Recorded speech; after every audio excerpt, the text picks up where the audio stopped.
I need to share something with you that might completely change how you think about creating content. And I'm not talking about some theory I read in a book or a strategy I heard in a seminar. I'm talking about something I learned through blood, sweat, and countless sleepless nights staring at analytics that made absolutely no sense. The truth is brutal and simple at the same time, and once you understand it, you'll never look at content creation the same way again. Let me ask you something honest. How many videos have you created that you knew were genuinely valuable, packed with useful information, beautifully edited, and yet somewhere in the middle of the video, you saw that heartbreaking drop in the retention graph?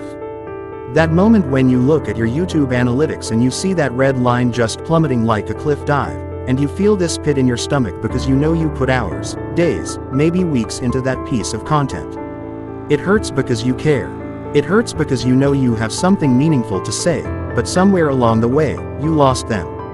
And here's the thing that took me years to truly understand. We creators make this fundamental mistake over and over again. We think that our job is to deliver information. We think that if we just pack enough facts, enough research, enough value into our videos, people will naturally want to stay. But that's not how human psychology works.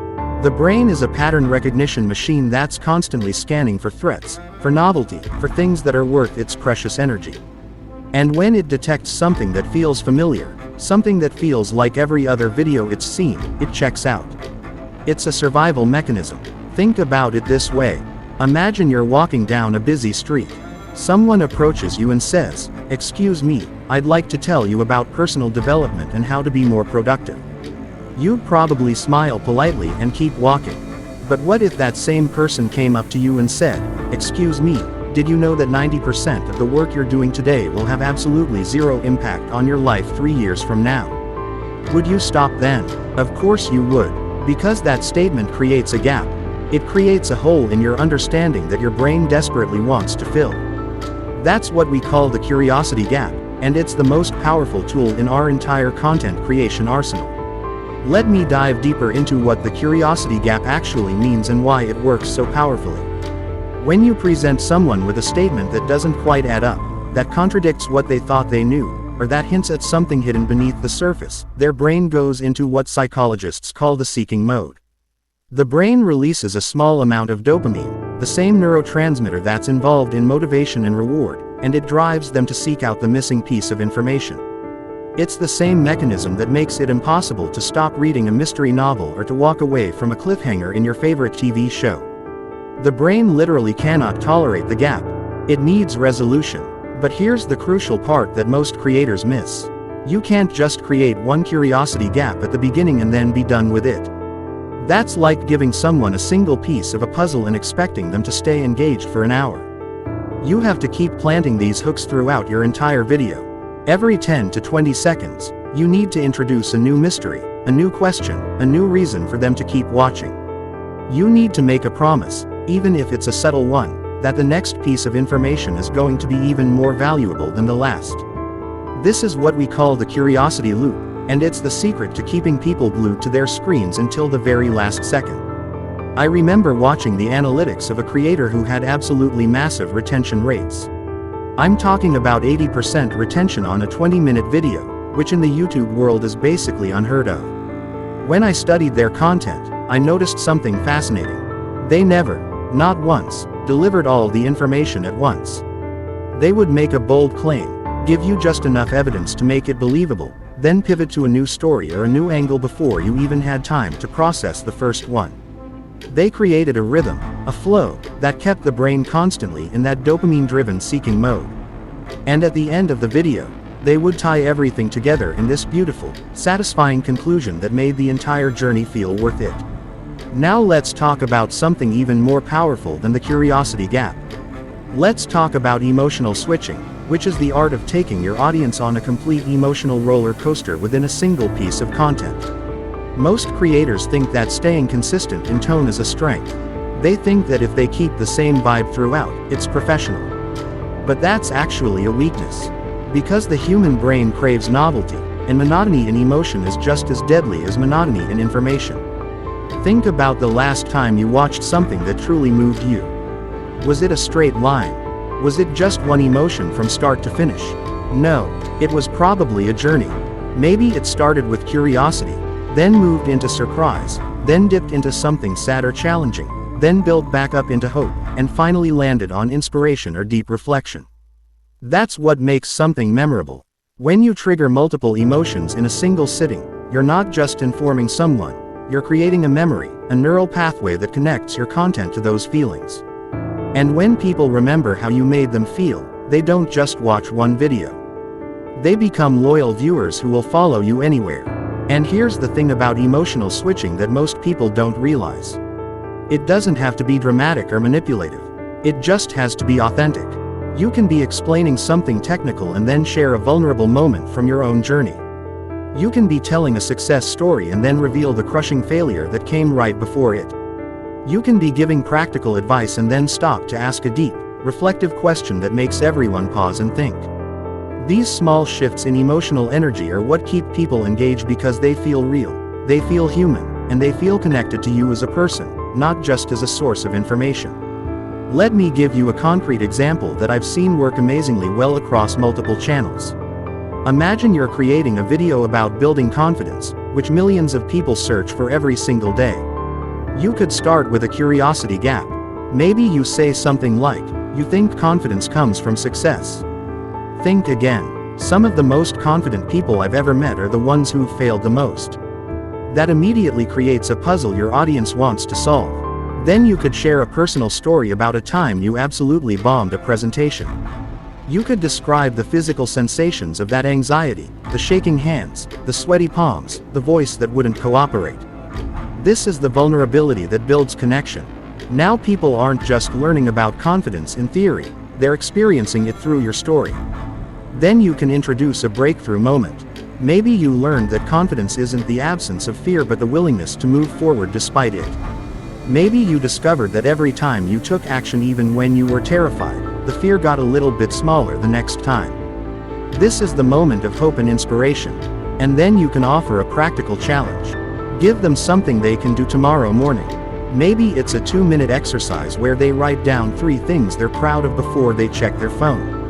Maybe it's a commitment to speak up once in a meeting even if their voice shakes.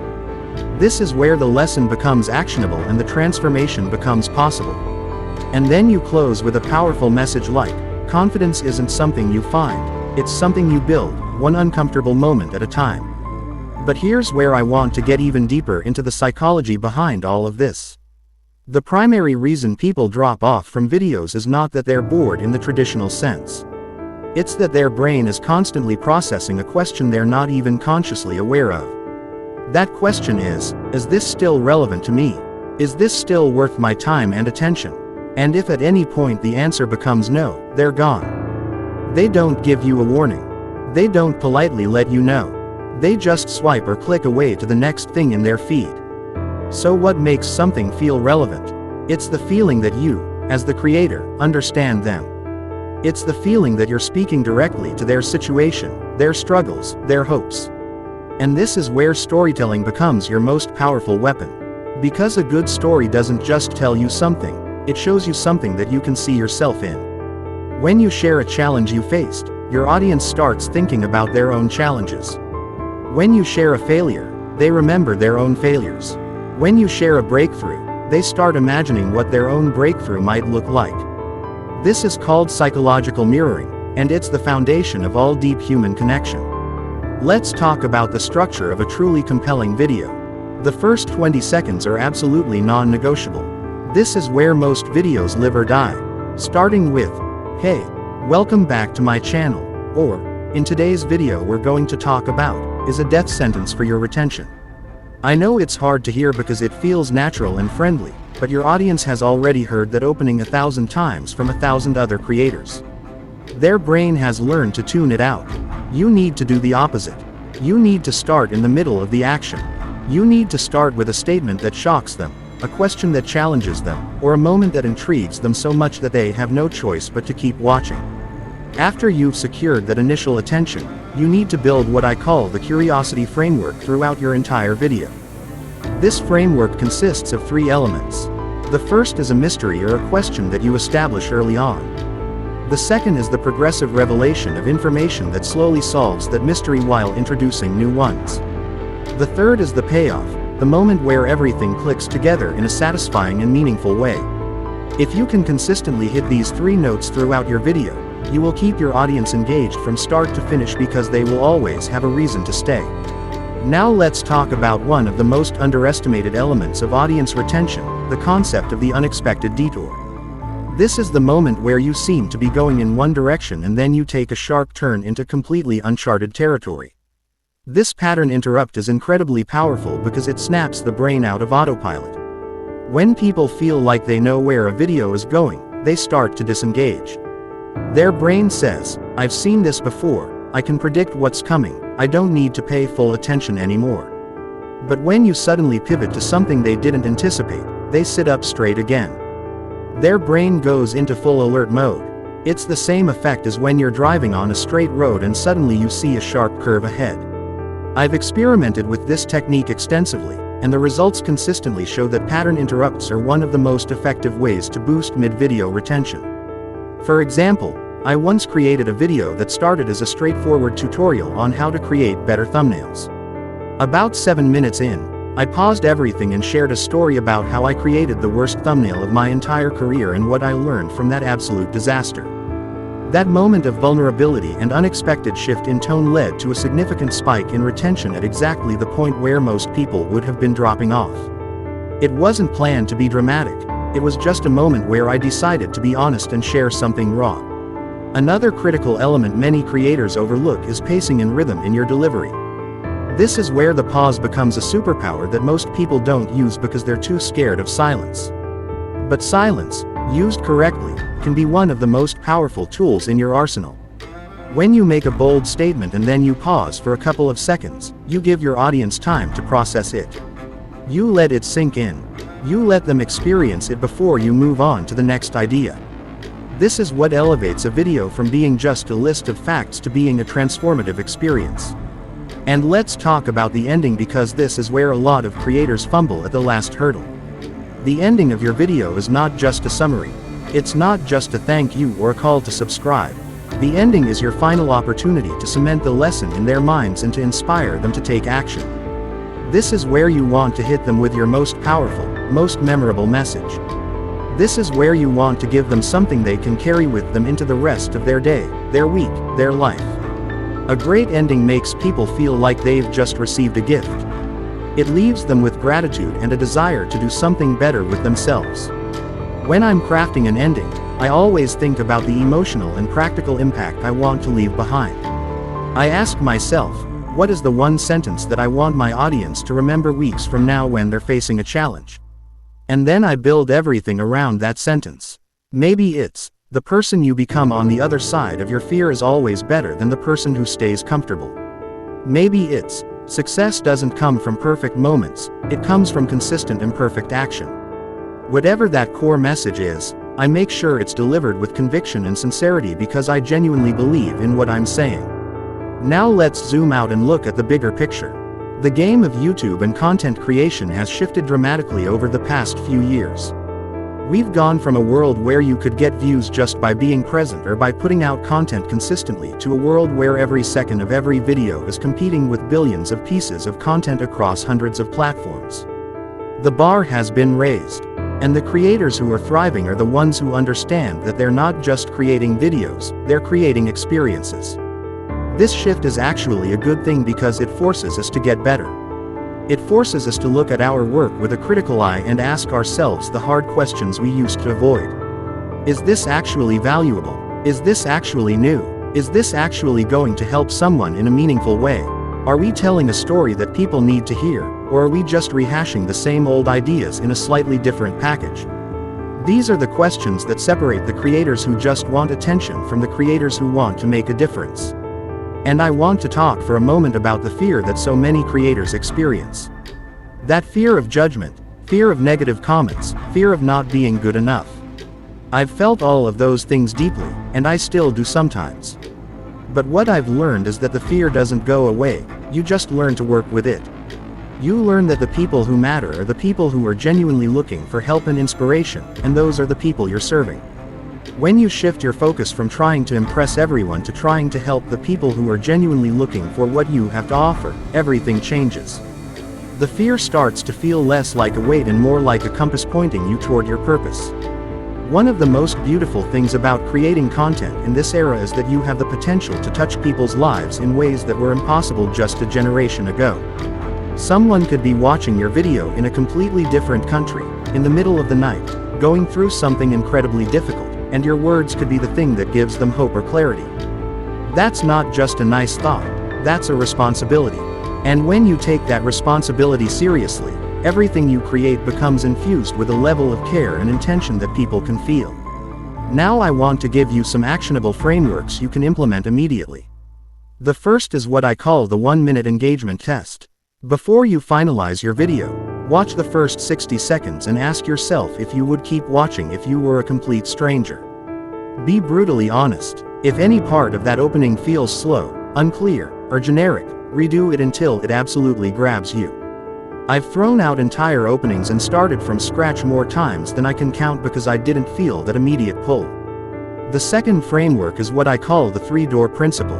Throughout your video, make sure there are at least 3 moments where the audience has to make a conscious choice to keep watching. These are natural drop-off points where you give them a reason to stay. Maybe it's a curiosity gap, maybe it's a sudden shift in perspective, maybe it's new information they didn't expect. But you need to actively build these moments because passive content doesn't retain attention. Active content that requires engagement, even if that engagement is just mental curiosity, is what keeps people around. The third framework is what I call the emotional signature. When you're planning your video, identify the primary emotional journey you want your audience to experience. Is it a journey from doubt to confidence? From confusion to clarity? From frustration to relief? Once you know that journey, you can reverse engineer every piece of your content to serve that emotional arc. Every story you tell, every point you make, every example you give should be contributing to that emotional transformation. This is what turns a good video into an unforgettable one. Let's also talk about the role of authenticity because this is one of those words that gets thrown around so much that it's lost its meaning. Authenticity doesn't mean being unpolished or unfiltered. Authenticity means alignment. It means that what you're saying matches what you actually believe and what you actually do. It means that you're not pretending to be someone you're not just to chase a trend or an algorithm. People can sense inauthenticity within seconds. Their subconscious picks up on the mismatch between your words and your energy. And once they sense that something is off, they will not trust you. And trust is the currency of the creator economy. Without trust, your retention will suffer. Without trust, your community will stay small. Without trust, even your best ideas will fall flat. I want to share one more piece of this puzzle that I think is crucial for any creator who wants to build a sustainable career. And that's the concept of showing up as a human being first and a creator second. The people on the other side of the screen are not just numbers in your analytics. They are real humans with real dreams and real struggles. When you create from a place of empathy and genuine care for your audience, it shows in every frame, every word, every pause. And when people feel genuinely cared for, they don't just watch one video. They become part of your community. They leave comments, they share your content, they become advocates for your message.